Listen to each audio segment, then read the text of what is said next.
My name is Ava Morgan. I am 33. When I am 13, my parents leave me at a gas station near Newburgh, 60 miles from our home in Paramus, New Jersey. My father leans out the window and says, "Watch us." I sleep behind a dumpster until dawn. That night cuts my life in two. It is early May 2025 in New York City. A cream envelope sits on my table. My brother Ethan is getting married in Brooklyn in 6 weeks. Inside the invite is a second note from our parents. They write that time is passing. They ask to talk. They do not write the word sorry. They do not mention the night they drove away. In our house, feelings have always been a failure. My father Rick sells toughness through Iron Dad Academy. My mother Elaine runs the PTA and the HOA in our suburb. They praise stoic boys. They punish sensitive girls. Ethan becomes the golden child. I become the lesson they want to teach. When a crisis hits, they get colder. This week, I review my credit and see 2 new lines tied to my number. One is a wedding venue account for $38,500. One is a retreat deposit for $14,200. Both use my parents' address. Both open in May. I take one breath. I start a log. They have no idea who I am now. I am senior counsel in compliance at a New York fintech. I spend 7 years tracking fraud patterns and testing controls. I know how to file an identity theft report, how to freeze all 3 bureaus, how to demand logs and signatures. I have kept documents since I was a teenager. I do not raise my voice. I build a record. This is not revenge. This is respect. This is justice. This is a boundary that holds. Subscribe before you hear the ending no one in my family sees coming. Because when the camera flashes at the wedding photos, everything changes. I grow up in Paramus, New Jersey. Our street is quiet. Lawns stay neat. From the curb, we look like a normal family. Inside, emotion is treated like a flaw. My father, Rick, believes order is love. My mother, Elaine, believes discomfort builds character. Ethan is 3 years older and fits their mold. I do not. I feel things, and I notice small details. I am the one who cries when a bird hits our window. That becomes a problem to fix. The favoritism starts early and never hides. May 2003. Ethan turns 14. He gets a new mountain bike worth $450 from the shop on Route 17. I am 11 and ask for a weekend art class that costs $120. I am told chores build discipline. I rake leaves for 3 hours and get a pat on the back. October 2005. Ethan wins a varsity spot as a junior. He is given a silver watch. The receipt I find in the kitchen trash shows $279. December 2005. I turn 13. I unwrap a paperback dictionary with a $12 price tag. My mother says words are free if I learn to use the library. June 2007. Ethan heads to a week-long scout trek in Harriman. They hand him $200 in spending cash at the door. I ask for a small nightlight because sleep is hard after what happened in 2005. My father removes the bulb in the hallway for a week and says fear is a choice. By 15, I am the reliable one. I set the alarm at 6. I pack my own lunch. I track due dates for everyone. I clean the dog bowls and buy food when the bin runs low. At 16, I notice the electric bill on the counter read stamped with past due, $325. I take my babysitting cash and pay it at the walk-up office near the mall. No one asks how it got covered. I learn the family runs better if I quietly solve problems and never need thanks. The summer of 2005 draws a hard line. School ends. My father announces a weekend in the Catskills to model toughness and togetherness. We load the SUV and drive north. The air smells like pine. The trail climbs along a ridge. An hour in, I feel dizzy. The heat and altitude roll my stomach. I ask to sit for a minute. My father stares like I am an obstacle. He says we will finish the loop without you and find you on the way back. My mother nods as if this proves a point. I sit on a rock and count breaths for 3 hours while they disappear down the ridge. The next morning, we leave early. No one talks. 2 hours later, we stop at a gas station outside Newburgh. I go to the bathroom and come out to sunlight on hot asphalt. My father has just filled the tank. My mother folds a paper map. Ethan sits in the back and looks at his shoes. My father says I am 13 and old enough to take responsibility. He says I can find my own way home. My mother says this will teach me to grow up. The car eases forward. My father rolls the window down and tells me to watch. The tires squeal a little as he pulls onto the highway. The dust settles. There is no U-turn. I wait the first hour because lessons used to end sooner. The attendant locks the door at 9. The pumps and canopy stay lit. I circle the building and wedge into an alcove behind a dumpster and a stack of pallets. The air smells like oil and old food. Something skitters near my shoe. I hold myself small and try to breathe quiet and steady. I count headlights and try to guess which ones might be my family.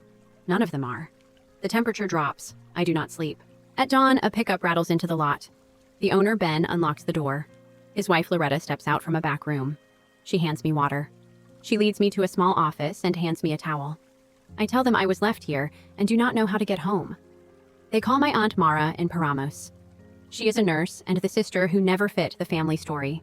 She arrives in under 2 hours and wraps me in her arms until my ribs ache. She drives me straight to urgent care. A physician assistant documents mild hypothermia, scattered scratches, and insect bites. She recommends rest fluids and heat packs. She writes everything down. Mara asks for copies and keeps them.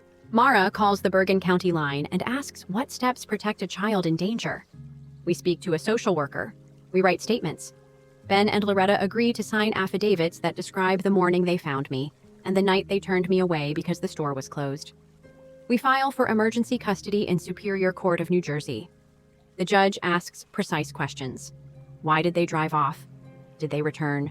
How far from home? What time did the store lock? Were there injuries? He reads the urgent care notes. He reads the affidavits. He grants Mara temporary custody that day and orders supervised visitation if my parents want contact. My parents do not apologize. They call it a lesson taken too far. My father says he thought I would call a friend or flag down a police car. My mother says independence must come with discomfort. Ethan keeps his head down and stays quiet.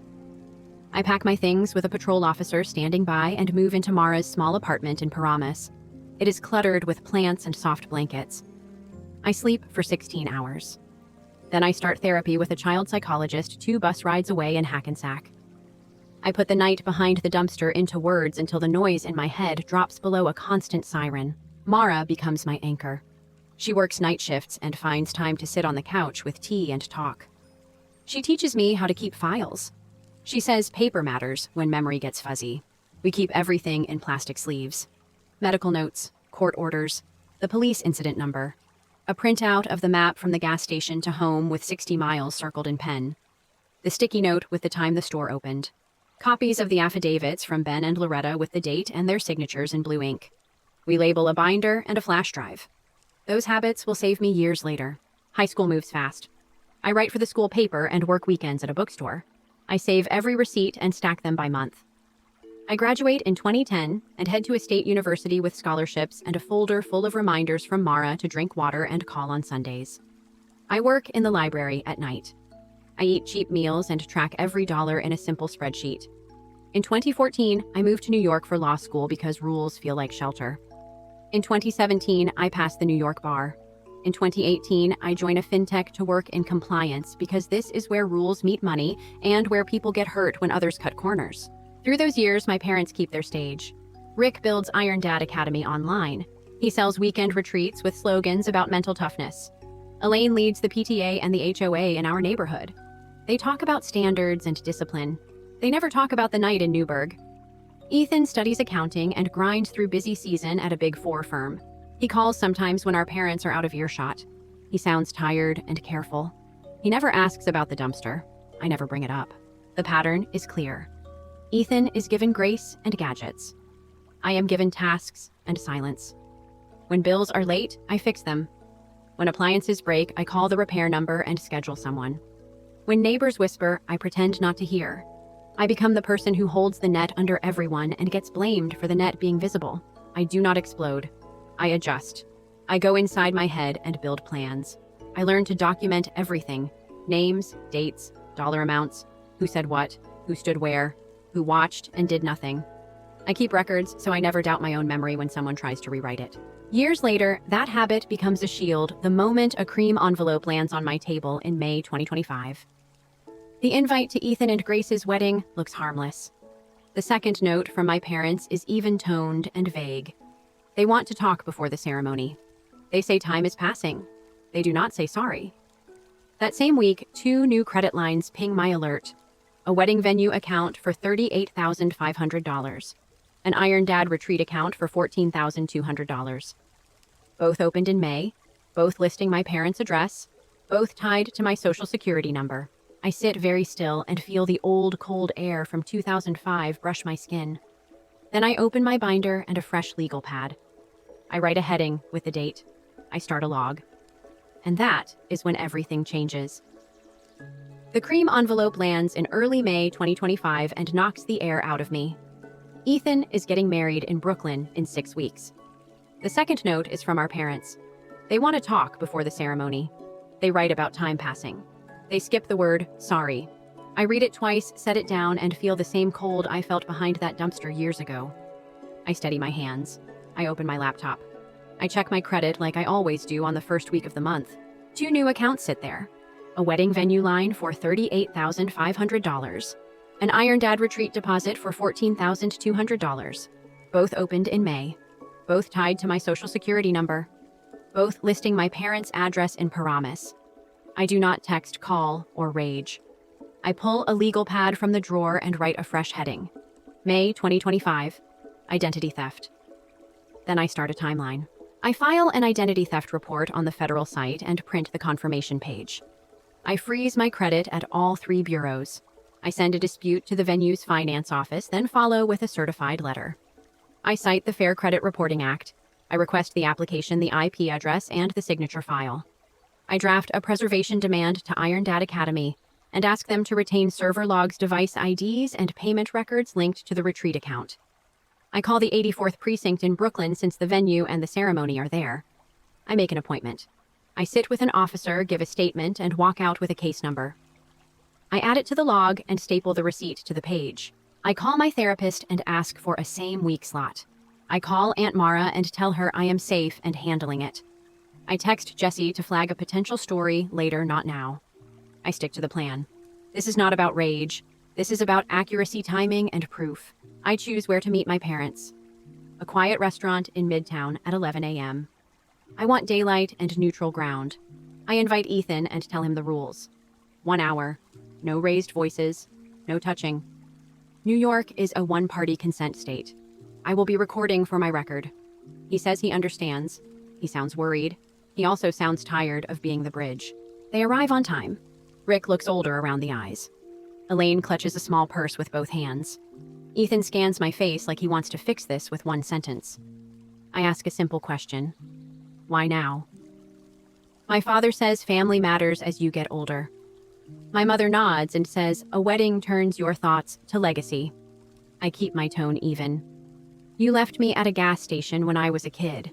I slept behind a dumpster and waited for dawn. You never came back.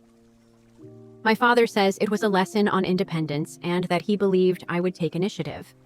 My mother says discomfort builds resilience. The words are calm. The impact is not. I do not argue. I document. I ask them to repeat the part about lesson and initiative. They do. I glance at the time. I close my notebook. I say I will attend the ceremony for Ethan and Grace. I will be civil. I will not be bullied into private family theater during their week. Any further contact about money or accounts goes through counsel. I stand. I thank the server. I leave with Aunt Mara at my side. When the door closes, I exhale once and feel my feet hit ground again. That afternoon, I meet Ethan alone at a small cafe near City Hall. I slide a slim binder across the table. Inside are copies of the identity theft report, the police report, my certified letters, and a short memo on New York recording law. The last page is a one-sheet timeline with dates and dollar amounts. He does not open it there. He looks sick, like the air around him just thinned. He says he did not know. He says he never would have used my number. I believe him. I tell him I will not ruin his vows. I will also not carry our parents' debt. He nods. He asks what happens now. I say the truth comes out, and we both keep our balance. For the next week, I step back from the family completely. No calls, no texts, no explanations. I file, save, and label. I build a clean evidence chain. Venue response. Pending. Iron Dad preservation. Served. Bureaus. Frozen. Bank fraud unit. Notified. I list witnesses for any future hearing. Ben and Loretta from the gas station years ago. The urgent care clinician who documented my condition as a child. The officer who took my report last week. The venue manager, if needed. I schedule time with our company counsel to sanity check my approach, not for representation, but to make sure my steps are tight. I add notes in the margin. Calm voice, facts only, no speculation. At work, I hold steady. I lead a due diligence review and finish it early. I document that too. A predictable day job rhythm keeps my mind from spiraling. When I get home, I walk the West Side path and let my brain reset. Boundaries are not anger. Boundaries are a plan you keep when you are tired. 3 days later, the venue emails me a packet. The application shows my name and social security number, a Paramus billing address, and a contact phone that traces to a prepaid carrier. The signature is not mine. The IP address geolocates to within a few meters of my parents' house. I forward the packet to my Gmail print, a set for the binder, and save a copy to a drive that only I control. Then I email my dispute contact, thank her for the quick response, and confirm that any liability tied to my identity remains frozen while the matter is under review. That night, I sit at my kitchen table with the binder open and think about the girl who learned to make lists to stay sane. I am not withdrawing. I am stepping back to execute. The difference matters. The power sits in the quiet, but they do not know what I am building. I treat this like any other case. I break it into parts. I write tasks in clean lines and check them off. It keeps my head clear. First, I build capital and capacity. I pull my personal balance sheet and read it like a file. 9 months of expenses in cash. A Roth IRA I started in law school. A 401k at $204,000 as of April 2025. A brokerage account at $108,000. Student loans paid off in 2023. Credit score above 800. I am senior counsel, now promoted in 2021. Base salary is $215,000 with a 30% target bonus. I lead 5 analysts. I run point on audits and exams. This is not a brag. This is the context that lets me take a hit, hold a line, and keep my timing. Work is where I practice steady power. I write clear policies. I test controls and trend exceptions. I live in acronyms: KYC, AML, OFAC, UDUP. I read consent orders to see what broke and when. I learn the rhythm of fraud. It loves pressure holidays and people who never think receipts matter. I am the opposite of that. Meanwhile, I keep gathering proof.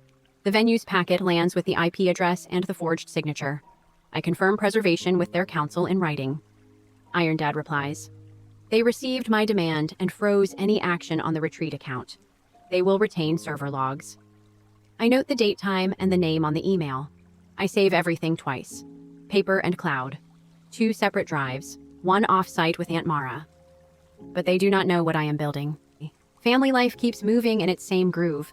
Rick posts videos about resilience in the face of criticism. He promotes a June retreat with a photo of men flipping tractor tires. Elaine chairs a PTA fundraiser and reminds parents to model integrity. Ethan is in busy season, even with a wedding on the calendar. He files work papers at midnight and looks hollow around the eyes. Grace keeps everyone calm and remembers to eat. I can tell she is the kind one who does too much emotional labor and calls it love. I have a quiet breakthrough at work that shifts my confidence. In March, I lead a remediation on a clunky onboarding flow. The change cuts false positives by half and tightens identity checks at the same time. The CFO runs the numbers in May and tells my boss it will save 7 figures over a year. I do not celebrate loud.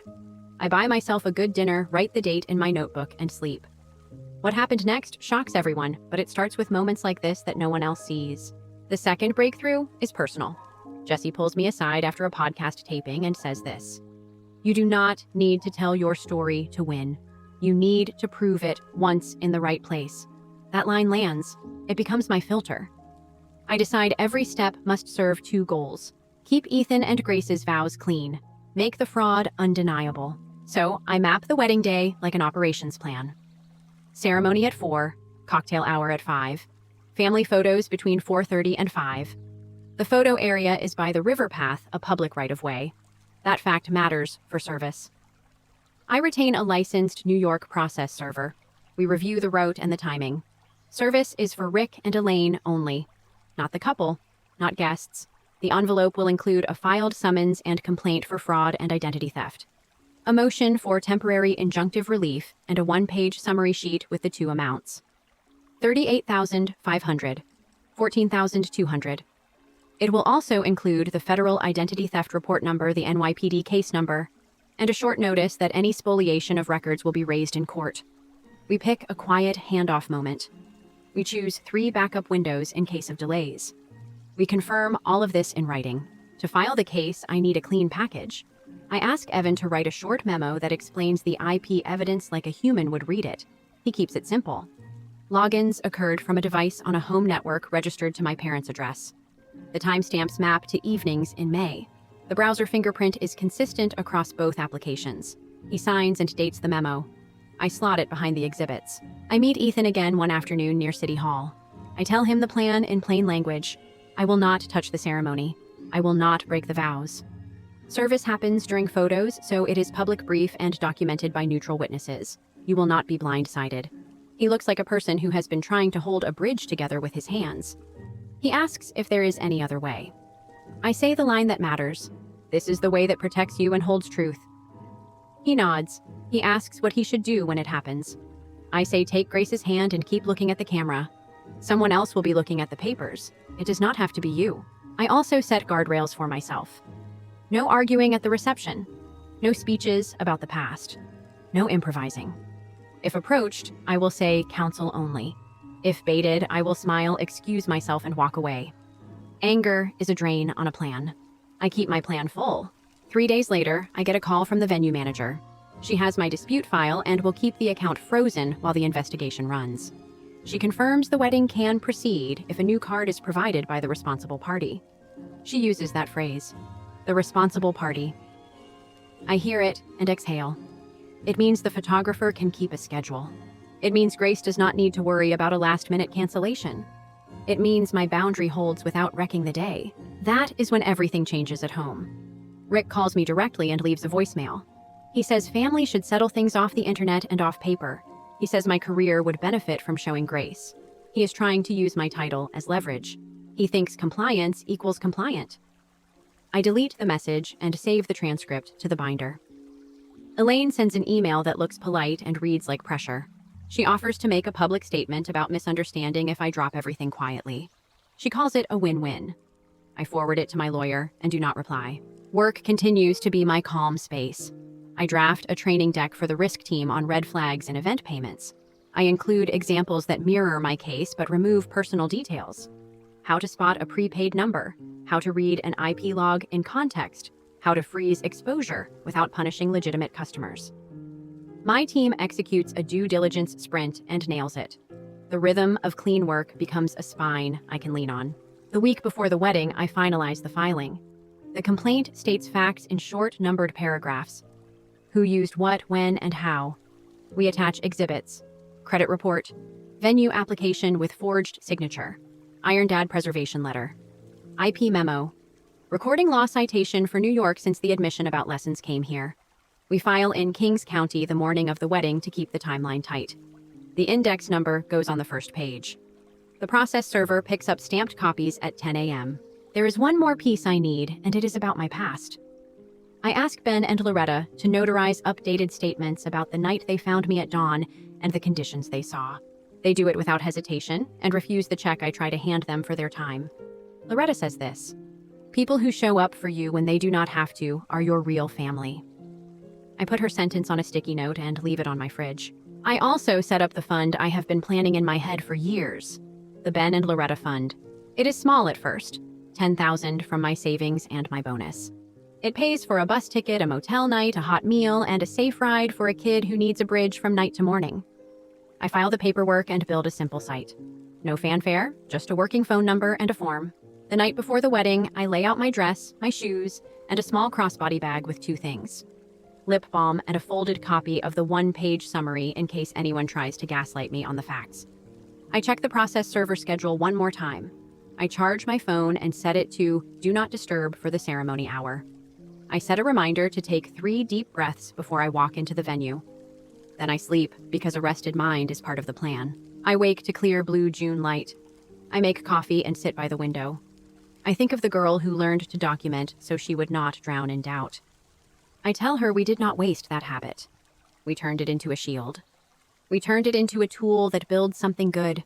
What happens next shocks everyone. And it happens in public with witnesses and with a camera already pointed in the right direction. June 20, 2025. The sky over Brooklyn is clear and bright. The river throws light at the glass buildings and the wind is kind. I arrive early, breathe, and take my seat on the aisle. Aunt Mara sits beside me and squeezes my hand once. Ethan stands at the front, steady. Grace walks down the path radiant and calm. The vows are simple and true. No one knows what is about to happen, and that is the point. The ceremony ends on time. The coordinator directs family to the photo area by the Riverwalk, which is a public right-of-way. That detail is why my plan will hold. That is when everything changes. The process server appears from the sidewalk as the photographer lines up the parents. He wears a plain suit, carries a linen envelope in each hand, and speaks in a clear voice. Richard Morgan, service. He places the first envelope into my father's hand and steps back. Elaine Morgan, service.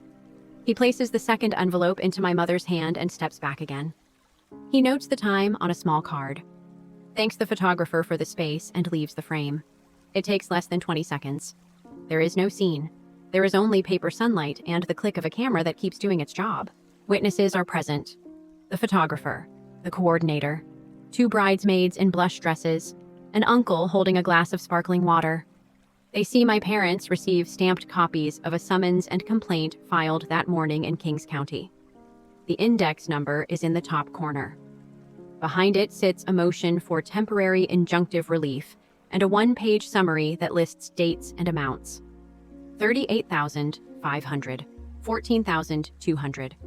The packet also includes the Federal Identity Theft Report number, the NYPD case number, and a written notice that spoliation of records will be raised in court. My father looks down at the envelope like it might burn. My mother turns the pages, then looks up at me with a stiff smile that does not reach her eyes. The photographer lifts his camera and asks everyone to turn a little to the left. The coordinator reminds the group we have 10 minutes and 3 family combinations to capture. The world keeps moving. The papers do not. I do not raise my voice. I stand 8 feet away inside the natural sound of the river and speak so the people who need to hear can hear. I will be civil during the reception. Any questions about the filing go through counsel. New York is a one-party consent state. I have a clean recording of our Midtown lunch where you called the gas station abandonment a lesson. If needed, that recording will be submitted with the exhibits. My tone is even. My hands are still. This is not theater. This is record-keeping in daylight. Shock shows first. My father blinks as if the words cannot land inside his frame of reference. Denial follows. He says there must be a misunderstanding. He says a clerical error probably pulled the wrong Social Security number. He says family should solve family issues in private. I keep my voice steady. The application lists my number and your address. The IP address geolocates to within a few meters of your house. The signature is not mine. The venue responded with logs. The dispute remains in place. The account is frozen. Anger arrives. He tightens his jaw and calls me emotional. He says this is what he tried to fix in me when I was young. He says resilience means handling things without dragging outsiders in. I do not move. This is not emotion. This is fraud and identity theft. This is me setting a lawful boundary and keeping it. I name the 2 amounts again. $38,500, $14,200. I repeat the dates in May when the applications were submitted. I note that Iron Dad has received a preservation demand and confirmed it in writing. Panic edges in at the corners. The venue manager walks over with the coordinator and speaks in a low voice so the camera can keep working. She thanks my parents for understanding that the disputed account cannot be used. She says the wedding will continue, but a new payment method from the responsible party is required by Monday at noon. She uses that exact phrase. Responsible party. The coordinator nods, checks her watch, and turns the group back to the lens. The panic does not leave, but it tries to find a chair. Desperation shows in my mother's hands. She reaches as if to take mine and asks if we can step aside and talk. I step back. Not today. Counsel only. I will not discuss this at Ethan and Grace's wedding. She glances at the bridesmaids and drops her hand. The photographer calls for the next grouping. Ethan takes Grace's hand and keeps his face to the camera just like I told him. He is not the story today. He gets his photos, but they still do not know what I control. I do not control their choices. I control the record. I control the forum. I control whether my identity remains tied to their debt. I control the timing and the proof. That is the only power I need. During cocktail hour, I keep my guardrails. I talk about the view, the food, the playlist. I do not talk about the past. If anyone asks, I say thank you for asking. All questions go through counsel. Then I smile and excuse myself. I am not cold. I am precise. Boundaries are not punishment. They are instructions for access. My father tries one more angle. He mentions my career in compliance and suggests that Grace would serve me better than paper. He is trying to pull me into the frame he understands where image is leverage. I do not step in. Compliance does not mean compliant. It means documented. It means fair process. It means the same rule for everyone, including you. I find Grace by the bar with her sister and tell her she looks like light on water. She squeezes my hand and whispers thank you for protecting the ceremony. She says she did not know about the accounts and is sorry that this touches me at all. I tell her none of this is on her. She nods like a person who has been holding too much and is finally allowed to set one piece down. When it is time for toasts, I keep my promise. I speak for 90 seconds. I talk about Ethan as the brother who learned to be gentle with numbers and people. I talk about Grace as the teacher who turns 5-year-olds into brave readers. I end with a wish. May your home be a place where no one gets left behind. I sit down. The room exhales. Later, as the sun slides behind the skyline, Jessie meets me by the terrace railing. We review a 4-image carousel she has queued for my account. Image 1 is the front of the wedding invitation redacted to remove last names and addresses. Image 2 is a cropped credit report line showing the 2 amounts with identifying data removed. Image 3 is a screenshot from my letterhead, a single sentence that states the dispute is active, and the venue account is frozen pending investigation. Image 4 is a sworn statement from Ben and Loretta about the morning they found me at dawn with signatures visible and everything else blurred. The caption is one line. Boundaries are love for the self. Proof is care for the truth. We schedule it for late evening after the first dance when the night is already joyful and no one will mistake this for an attempt to steal a spotlight. Documentation is not drama. It is a light switch. What happened next shocks everyone. By dessert, word has moved through the room in a low ripple. Not gossip. Facts. A few people look at me with quiet respect like a woman who kept a line and did not raise her voice. The venue manager passes my table and gives a small nod. The coordinator thanks me for keeping the schedule clean. Ethan and Grace dance. Laughter rises and falls like tide. I step outside for air and stare at the river. I think about the gas station in Newburgh and the way the canopy lights hummed as the night cooled. I do not feel triumph. I feel alignment. The 13-year-old who counted headlights is standing next to me, steady and unafraid. We did not go loud. We went exact. As the reception winds down, my parents hover near the exit with papers clutched in careful hands. They do not come close. They have a new vocabulary now. Index number, injunctive relief, preservation demand, responsible party. They are learning the language I live in. It is not a language of shame. It is a language of consequence. I leave on time with Aunt Mara. We ride over the bridge in silence and watch the city slide by. When I get home, Jessie's carousel posts at the scheduled minute. I turn my phone face down, set my alarm, and sleep. 3 days later, I get the call. 3 days later, I get the call. The venue confirms the disputed account stays frozen. They note a new payment method must come from the responsible party by Monday at noon. I thank the manager and write the time in my log. 38,500 does not ride my name anymore.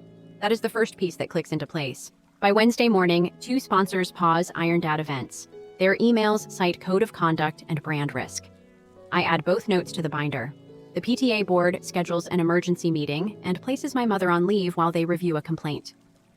The HOA board asks her to step back from enforcement decisions until a vote. The language is dry and exact. Consequence looks like paperwork long before it looks like drama. My parents' lawyer reaches out that afternoon. He asks for a conversation about resolution. I loop my counsel and keep my replies short. We meet over video on Friday.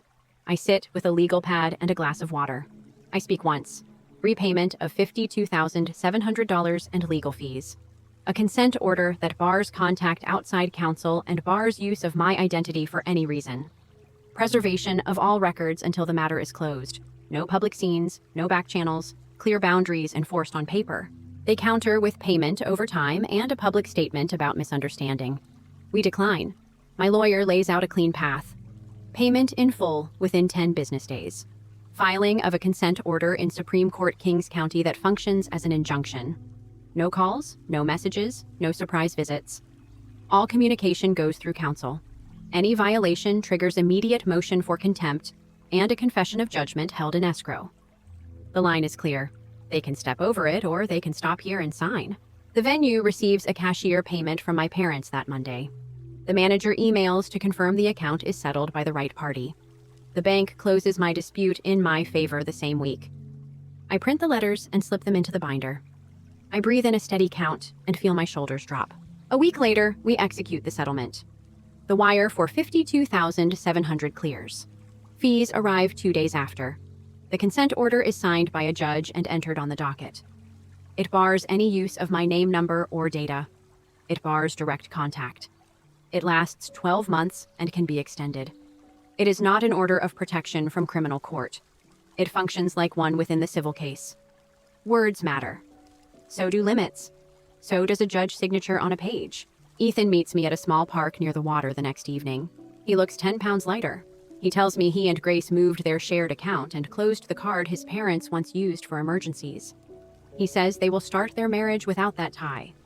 He says thank you for protecting the ceremony. He says he is sorry he did not see what was building. I tell him this is what growing up looks like when you were taught to ignore the obvious. You see it, then you act. He nods. We sit in quiet for a long time. Work stays steady. I lead a training for risk and operations. We cover simple tools that stop identity abuse in event payments. How to read a signature file without overreaching. How to see when a prepaid number is a red flag and when it is not. How to freeze exposure without punishing the wrong person. I end with 5 rules. Count to 5 before you speak. Put numbers on paper. Ask for logs. Keep witnesses near key moments. Protect the calendar because timing is leverage. Iron Dad loses 2 more contracts by the end of the month. My father sends a formal letter through counsel that calls the consequences unfair. My attorney replies with 2 pages of fact states and signatures. Elaine resigns from the PTA and steps back from the HOA. The statements use neutral words. Stepped aside. Transition of duties. Review complete. It is the language of a community that chooses standards over slogans. I keep the promise I made to myself in college. I take part of my bonus and part of the settlement and put it into the Ben and Loretta Fund. I launch a simple site and a phone line. The fund pays for bus tickets, 1 safe motel night, a warm meal, and a ride to a place that will hold a kid through morning. The first request comes from a school counselor in the Bronx. A student needs a way to get to an aunt in New Haven. We buy the ticket, call the aunt, and confirm arrival. The report lands in my inbox with a single line. Made it. Thank you. I cry for the first time in months, then I file the receipt and wipe my eyes. Jesse runs a careful follow-up that focuses on documentation and safety. The clip is calm and practical. How to file an identity theft report. How to freeze credit. How to ask a venue to preserve logs. The comments fill with people who needed steps more than they needed a story. I answer a few, then close the app and go make dinner. I do not live online. I live in my apartment with quiet music and the window open to the river air. The civil case stays on the docket in a quiet way. When all payments clear, we file a stipulation of discontinuance with prejudice. My lawyer explains what that means. They cannot bring this back. The consent order remains in effect for its full term. We add a calendar reminder for renewal if needed. I thank her for being exact without being cruel. Precision can be kind. It keeps people from tripping over feelings and falling into holes. I hear from Grace one afternoon.